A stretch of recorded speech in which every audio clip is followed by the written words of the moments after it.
Okay, I am just recreating the diagram for myself.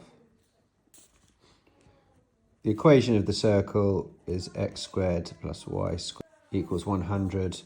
That means this point here, where x is 0, what would that be? If you put 0 into that equation, you get y squared equals 100. So that's 10. Yeah, so that point there, that bit there is 10. That means this distance here is 10. That also means, because that's the radius, and this is the radius, because this is the tangent. We're told that this line here is a tangent. What do we know that means? That means it's 90 degrees to the oh God, I'm trying to do this through the phone. That's 90 degrees, sorry. But it's also the radius, so that's 10, which could be useful, but I'm just labeling everything right now. What we don't have is this distance, and that's going to be useful, because my plan to get the area of this shape here, that's the origin, of ABCO, is to split it into this trapezium and this right angle triangle, because I've got a formula for both of those, haven't I? The formula for the trapezium is half A plus B times the height. This can be A and this can be B. This will be the height, so I already know that that's going to be a 10. I'm going to need to know A and B. I don't know that length yet. I don't know that length yet. So let's get on it. Right, C lies at the point 6 minus 8. If I can work out the gradient of this line, then I can work out this coordinate, because I know that y is 10. So if I know what y is 10 and I know the equation, I can put 10 into the equation to get x out. So let's get the equation. To get the equation, y equals mx plus c, I'm going to need to know the gradient and the y-intercept, and I don't even know either of those right now.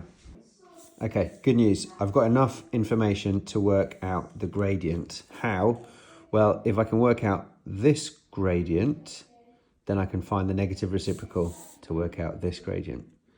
I literally cannot believe that this whole question is worth 4 marks, but here we go. So this gradient, you need to work out the gradient, you do rise over run, which in this case, it has gone down 8 and it's gone over 6. So this gradient is negative 4 over 3. The negative reciprocal of that, do you remember, you flip it and flip the sign? So the negative reciprocal would be 3/4. So we'll call that M1. So that's the gradient of this line here.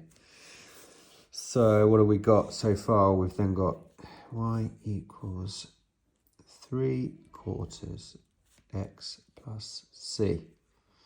We could now plug in 6 and minus 8 into here to get c.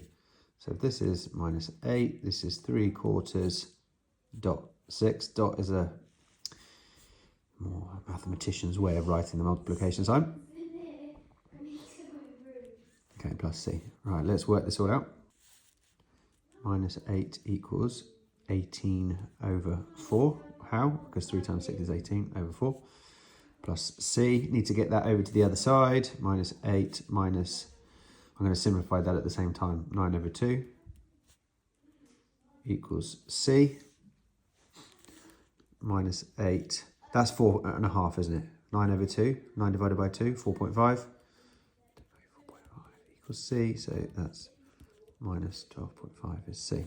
Woof, now we have an equation. 3/4 of x minus 12.5. Right, recap. This is the equation for this line. If we know the equation of this line, we can work out this coordinate here. If we know this coordinate here, we know this length. We still need to know this length. So we can also use that equation to work out this point here. So everything hinged really on being able to get that equation, because once we've got it, the rest is pretty plain sailing. So using this formula and putting 10 in as the value of y, looks a bit like this. 10 equals 3/4 x minus 12.5. Add 12.5 to the other side, so you get 22.5 equals 3/4 x times both sides by 4. So double it and double it again. That's 45, that's 90 equals 3x. Oh, I'm getting to the shiny part of the envelope. Okay, this is really bad layout, sorry. 30 equals x. Right, so that is what goes here. Recap, we had the equation, we put 10 in, and what if 10 fits into this equation, then 30 has to be the value of x. So that means this length here is 30. So that's one of the parallel sides of the trapezium. Great. We've got the vertical height. Now we just need this one. So we need to know where this equation crosses the x-axis, the x-intercept. So now, it's probably a bit of an easier one, is it? If I put in 0 into that, it's going to be y equals 0. That whole thing becomes 0. If x is 0, that whole thing is 0. Plus, remember our y, oh no, let's take away 12.5. So y equals 12 minus 12.5. Wait 1 second. Do you know what I've caught myself doing? And do you know how I spotted it? I saw that that was negative, and I was like, but hold on, y is definitely not negative. Instead of putting, this is not x is 0, is it? That's where y is 0. Right, take 2, Bruno. 0 equals 3/4 x minus 12.5.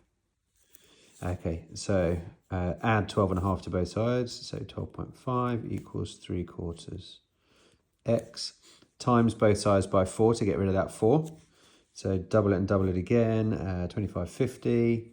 50 equals 3x. Oh, that's not pretty, but we'll roll with it. Divide both sides by 3. 50 over 3 equals x.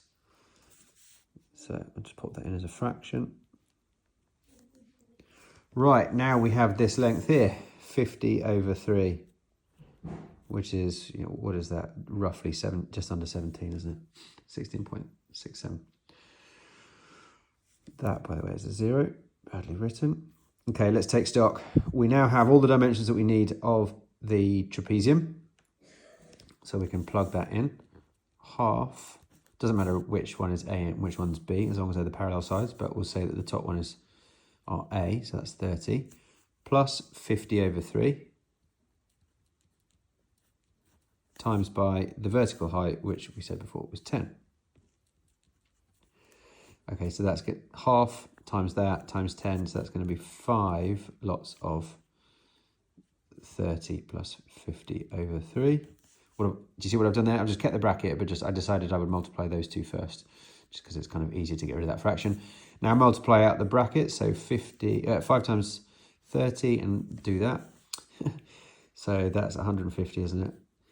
Plus 5 times the 50, that's 250 over 3. Oh, it's not getting any nicer. Jesus, Mary and the wee donkey. There's enough maths in this to last a lifetime. Okay, we could leave it like that. Yeah, sod it. We'll leave it like that for now. I was thinking that we can turn that into an improper fraction or a mixed number maybe for later on, but let's roll with it. So now we've got to do the area of this triangle.